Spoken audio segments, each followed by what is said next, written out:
as you can see, I have some new set additions, Living Better Now, Coogi Sweater Now. But if you want to see all of my complete set revisions plus all the new pops I've added, follow me on TikTok. I'll have a full video there, plus a lot more content for you to just watch and check out. So definitely shoot over there, hit the heart button, do whatever. But on to what you came for, the chapter review. And it gets crazy this week, man. We find out that Hero Society isn't all that it's cracked up to be. It's, not all just saving the day, rescuing puppies from fire, kissing babies. It's a lot of people who are in the way getting murdered behind the scenes. Let's get into it, shall we? Welcome back to the Red Stool. Whatever happens, happens.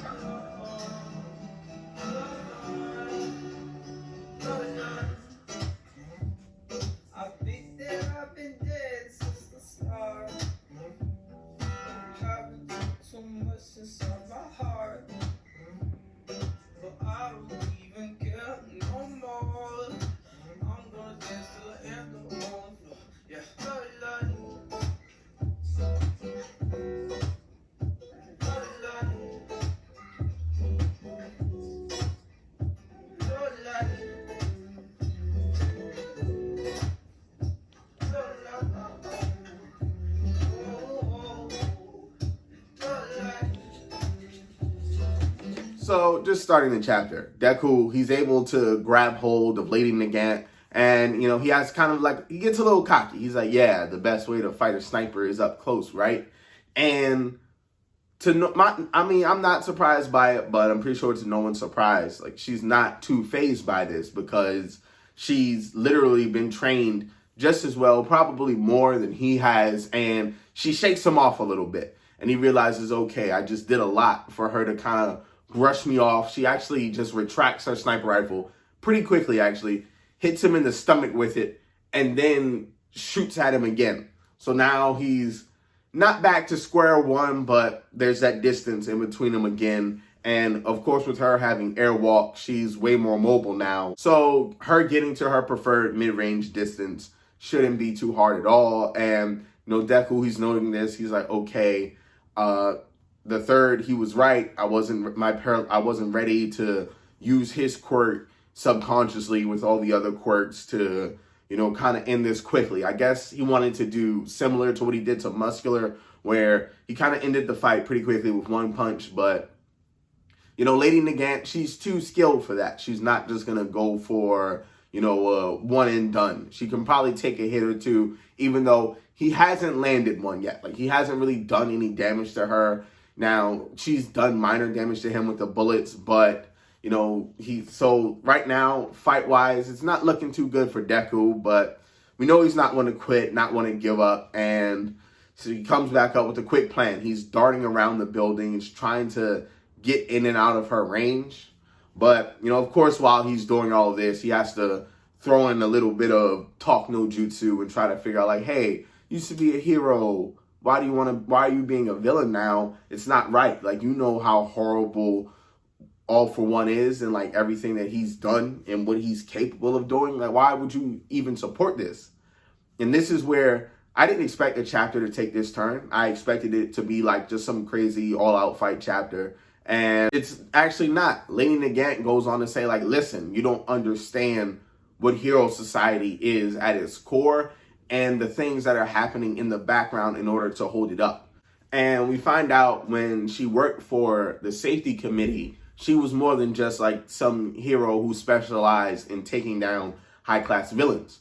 She actually was ordered to kill multiple villains, even certain heroes who were playing both sides. They were making deals with villains hey, you come rob this bank and then I'll catch you, to try to further themselves in Hero Society, get more fame, accolades, these such things. So if there was ever any sort of underground problem that Hero Society had to deal with, that they wanted to deal with outside of the media or having their image tarnished, they would send her.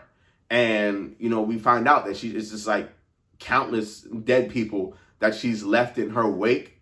But at the same time, she's promoted as a hero And it all starts to get to her. Like over time, it starts to build up. And she's just like, okay, I can't do this. Kids, they look up to me. But what they don't know is that I'm out here killing people on the whim of the safety committee because they deem certain threats to Hero Society that need to be stopped. You know, they're not putting them in jail. They're not trying to rehabilitate them. They're literally just killing them and washing their hands with it. And from like, if you look at it from like a story / like societal narrative, you don't want to have your main heroes like, you know, your All Mights or your Endeavors. You don't want to have them associated with killing people. So of course you have somebody else in the background that's doing all that dirty work for you. But the problem is that they're not being like transparent about this. No one really knows, and it's all underground. So what's the checks and balances here? Why shouldn't the people know about basically your little underground hit squad you have that apparently once you take this job, it's like a for life job as well, because we find out that she killed the former president of the safety committee because she was like, hey, I can't do this anymore. And he goes to tell her, he's like, well, this isn't a job that you can just quit from, right? And I guess this is because of all the information she has. She knows like the inner workings of this bloody system that they have, and they can't risk her getting out there and telling someone or having a change of heart. What would it do to the image of Hero Society? So in this point, I feel like she isn't wrong. Like now we have to look at Lady Nagant as, is she potentially a victim as well? And it's kind of like it was like a you or me situation. And then she was thrown in jail for making that decision. And so you can kind of see how like it's very cold-hearted, shadowy, dishonest practice. And it seems like they're picking out we know that they're picking out these kids from young ages and they're developing them into these crazy kind of weapons that they want to be. Because look at Hawk, for instance, and how they used him to infiltrate the League of Villains.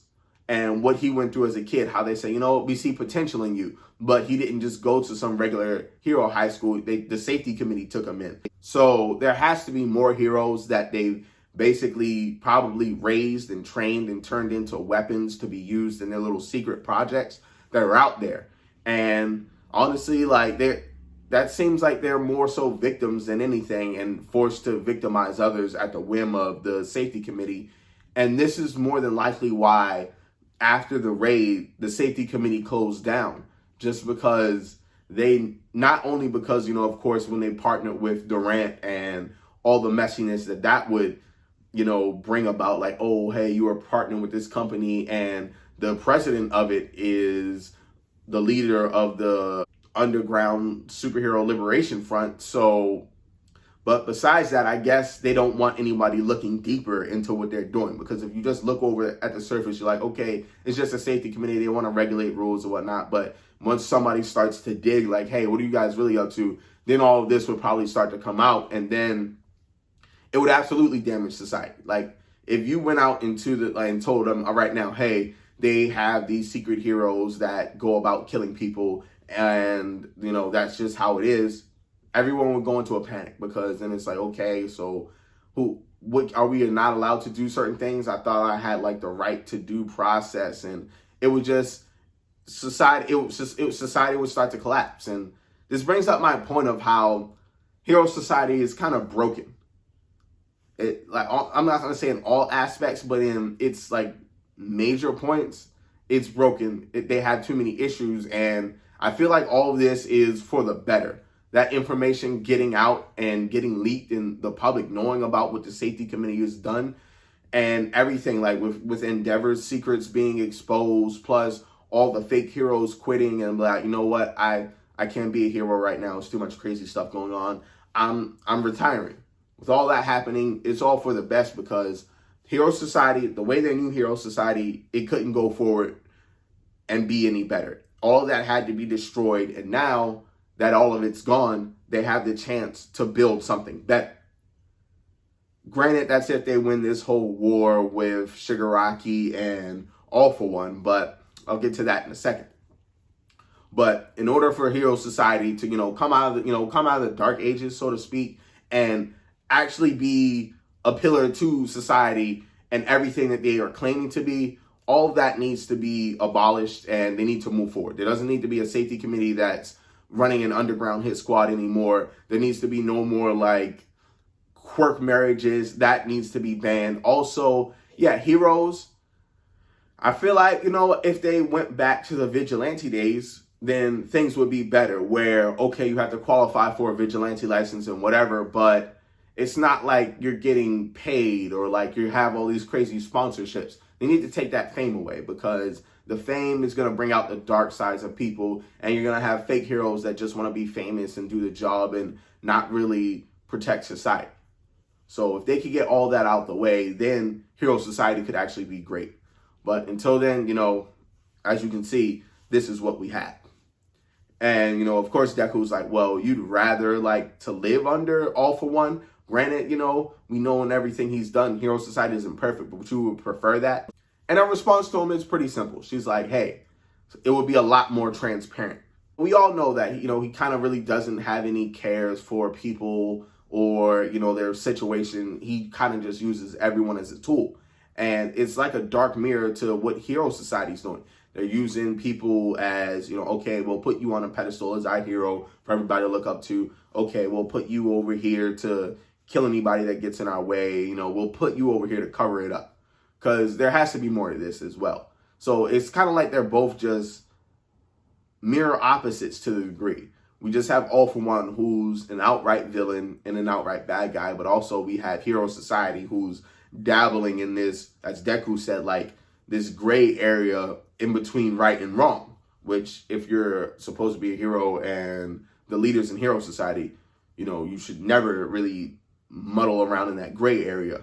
You should, have to be the example. This is what's good. This is what's right, etc. But, Deku's kind of response to her is, hey, I realize that now, you're right. I probably was wrong about Hero Society. I didn't know all of this. And things need to change. I can be better. Like, we can all be better.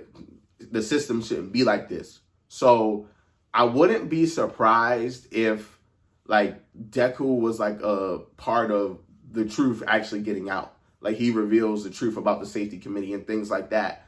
That way he can gain back the public's trust in heroes and whatnot. Then he can be like, hey, you guys can trust me. Because technically, I'm not a hero anymore. I'm a dropout. He's a vigilante right now. So it's kind of like it all goes like to what Horikoshi I think is trying to do is just he's setting Deku apart from like the regular heroes. He doesn't have the constraints or the have to deal with that image because right now he's just a vigilante and he's actually doing good hero / vigilante work and he doesn't have any ulterior motives. He just wants to help people no matter what. So it's like a good way to set Deku apart. And I wouldn't be surprised if he just let the truth out. Hawks could, it also seems like something that Hawks would do just because, like, hey, we got to get out in front of this. Just tell the world the truth. We did have underground heroes who handle what we deemed were threats to Hero Society. And, of course, there's going to be a huge public blow up, but it's deserved. Like, you can't avoid and suppress all of that forever.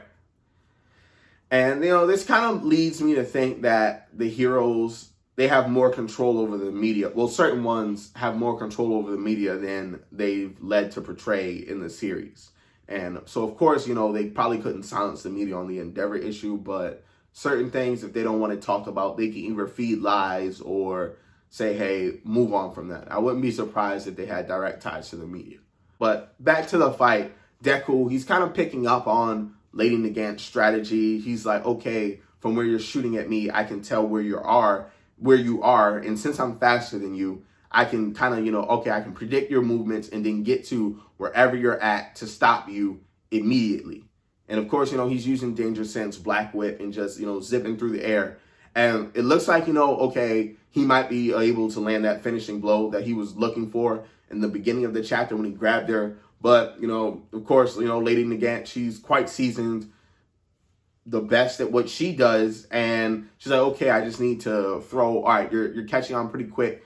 I get why he wants you out of the way, but let me throw like a little wrench into your plan. And that's where Overhaul comes in. And he's like, hey, I got to get to the boss. And of course, Deku was seeing Overhaul, everything that he did to Eri and how close he is with Eri now.